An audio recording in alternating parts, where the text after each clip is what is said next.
Olá você, tudo bem? O meu nome é Rodolfo Raiol e nós estamos aqui no episódio número um do Personal Singular Podcast. E nesse episódio nós vamos falar de envelhecimento saudável e health span. E nós estamos aqui com a professora especialista Laís Freitas. Laís, seja muito bem-vinda ao Personal Singular Podcast. É uma honra enorme ter você aqui.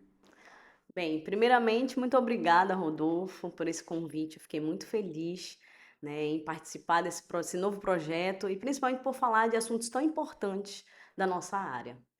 Muito bacana, muito bacana. E sem mais delongas, meus queridos, vamos começar agora a sugar o conhecimento da Laís. A primeira pergunta, que é a dúvida, Laís, da maioria das pessoas que são mais velhas, que estão chegando na melhor idade e talvez até as que não chegaram, mas eu conversando com uma geriatra uma vez, ela me disse que o envelhecimento para eles na geriatria começa com 35 anos. Então é a partir daí que ela começa a consultar as pessoas. E assim, quem quer se cuidar pensa muito em envelhecer saudável. E o que significa esse envelhecer saudável? Bom, para começar, o envelhecer saudável não é apenas somar anos de vida, né? Ele significa você se manter saudável, se manter ativo, ou seja, você tem que levar em consideração a autonomia, né, a independência e a qualidade de vida desse paciente, desse aluno, desse idoso, como a gente está falando de envelhecimento, tá? E para que isso aconteça, você tem várias coisas que você precisa colocar no seu, incluir na sua vida. E dentre elas, a gente chama de bons hábitos. O que seriam esses bons hábitos?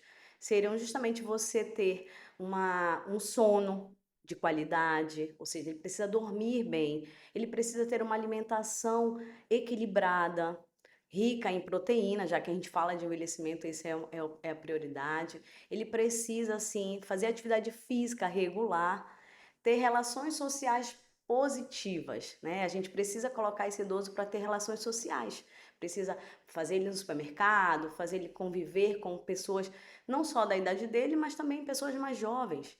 Isso sim e ter um acompanhamento preventivo de um médico. Isso daí é também cuidar da saúde, né? Eu acho que esse é o ponto positivo. Ou seja, envelhecer, o objetivo do envelhecimento é que ele seja ativo, produtivo e principalmente prazeroso para essa pessoa, para esse idoso.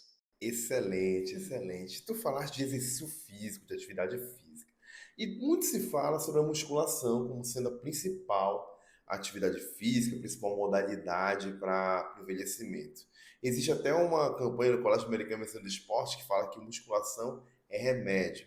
Queria que tu comentasse sobre isso. Qual o papel da musculação para a pessoa idosa no envelhecimento saudável? Bom, hoje em dia todos os artigos vêm mostrando que a musculação é carro-chefe para a melhora da qualidade de vida de qualquer pessoa, né? Independente da faixa etária. A gente começa logo por aí. E quando a gente fala de idoso, esse é muito mais forte. Por quê? Porque com o envelhecimento vem havendo perdas.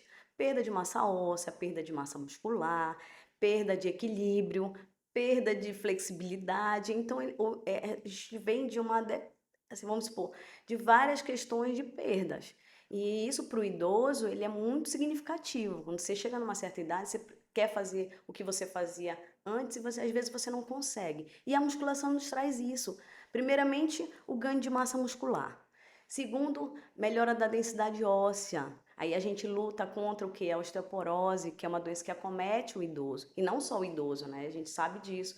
Acomete também as mulheres que estão em menopausa, ou seja, a baixa do hormônio. Uhum. Entende? Então, vem a massa muscular para que a gente evite queda, fratura. Então, ocorre essa redução desses casos para o idoso, entende? Sim, muito bacana, muito legal. E assim, tu tens uma equipe multidisciplinar, eu sei que tu Isso. comandas uma equipe multidisciplinar.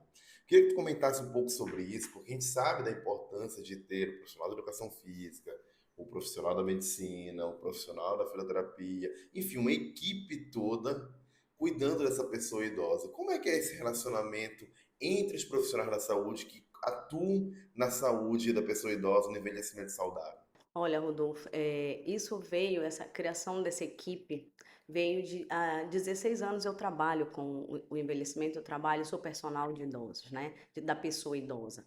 Então, eu sempre era um pouquinho fisioterapeuta, porque às vezes esse idoso chega para mim com uma diminuição da amplitude articular, esse idoso chega com ansiedade, com depressão, ele chega com vários fatores em que eu não era capacitada para fazer aquilo, mas a gente acaba fazendo um pouquinho, porque a gente vira, de certa forma, aquela pessoa que vai ajudar. A intenção é entrar na casa daquele idoso e mudar a vida daquele idoso, independente do que você faça, claro, você vai colocar. Então, isso fez com que eu pedisse ajuda a esses parceiros de trabalho, né? Por exemplo, se eu quero conseguir que o meu idoso ganhe a massa muscular, eu preciso que ele consuma mais proteína. E aí eu entro com um nutricionista para orientar esse idoso, para me dar esse suporte.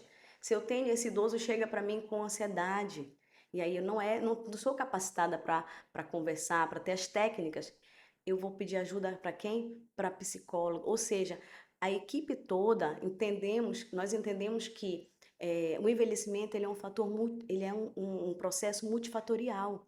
Então, quando é um processo multifatorial, a gente tem que levar em consideração o fator biológico, o fator psicológico e o social. Por isso, a equipe é essencial na vida de um idoso. Perfeito, perfeito. E tu tocaste num assunto que está muito em alta. Eu tenho sido até procurado muitas das vezes para falar sobre e tudo mais, que é a saúde mental. De fato, a musculação ajuda a melhorar a saúde mental da pessoa idosa? Sim, consideravelmente. Porque quando a gente fala de saúde mental, a gente leva em consideração a questão dos neurotransmissores, né? Então, levando em consideração a parte neurofisiológica, eu preciso sim entender que a musculação, por exemplo, ela estimula a neurogênese, ela acaba promovendo a produção de BDNF, que é um fator neurotrófico, né, do cérebro. Ou seja, eu quando coloco esse aluno para fazer a musculação, eu cuido dele de dentro para fora, em termos da fisiologia mesmo, entendeu? Então, quando eu coloco, ele melhora a parte de cognição, ele faz novas sinapses, ele consegue ter essa relação cerebral mais ativa que ele tinha, não igual a que ele tinha 20 anos, mas a gente começa a produzir isso, a produzir de uma forma a estimular esse idoso a ter sim uma vida ativa mentalmente, né? Desafiar esse cérebro cada dia que passa. Excelente, excelente. Então, para fechar, eu queria te perguntar como é que a musculação se conecta, de uma forma geral, com a longevidade saudável? Bom, quando a gente fala em longevidade saudável, é você se manter ativo e com a capacidade funcional cada vez mais. Quanto mais tempo você se manter manter a capacidade funcional mais ativa, isso sim é uma longevidade saudável, né? Então, quando a gente fala de sarcopenia, você precisa manter essa massa muscular. Então, você precisa manter essa mente ocupada, esse cérebro ativado, fazendo novas sinapses. Aí eu preciso levar em consideração fatores como, por exemplo, você ter relações sociais positivas, você ter uma vida saudável, uma vida de uma alimentação boa. Então, tudo isso inclui essa capacidade funcional. Legal, legal, Laís. Muito obrigado. Estamos caminhando para o final do nosso episódio número um do primeiro podcast do Personal Singular. E antes de fechar, eu queria que tu deixasse para a gente umas palavras para quem quer trabalhar com a pessoa idosa, profissional de educação física que quer trabalhar com a pessoa idosa. Por onde ele começa, o que ele não pode deixar de fazer, o que fosse o principal conselho que tu, com tanto tempo de experiência e sucesso nessa área, poderia deixar para a garotada que está começando. Olha, Rodolfo, eu digo assim, que para você trabalhar com idoso, é primordial você amar o que faz. Você tem que gostar, amar de verdade, se preocupar com aquele ser humano, porque você precisa mudar a vida daquele. Tem a obrigação de mudar a vida, ou pelo menos contribuir para que essa qualidade de vida aconteça. Esse é o primordial. Estudar. Porque para trabalhar com idoso tem vários fatores, você precisa realmente estudar os assuntos, estudar o que você pode fazer para melhorar a vida daquela pessoa. É o amor. E falando um pouquinho da questão do envelhecimento, eu preciso sim, envelhecer é algo natural, né? Mas só que como eu vou envelhecer, aí tá a cereja do bolo, né? A cereja do bolo é como é que eu vou escolher envelhecer. Então, para você que está querendo trabalhar com idoso, é isso que você tem que colocar, expor para o seu aluno, expor para essa pessoa que você está tratando. Eu escolho como eu vou envelhecer. Perfeito, perfeito. Esse foi o nosso primeiro episódio do Personal Singular Podcast com a professora Laís Freitas, especialista no treinamento em idosos. Muito obrigado a você que está nos assistindo, nos acompanhando e nos vemos em breve. Obrigado, Laís.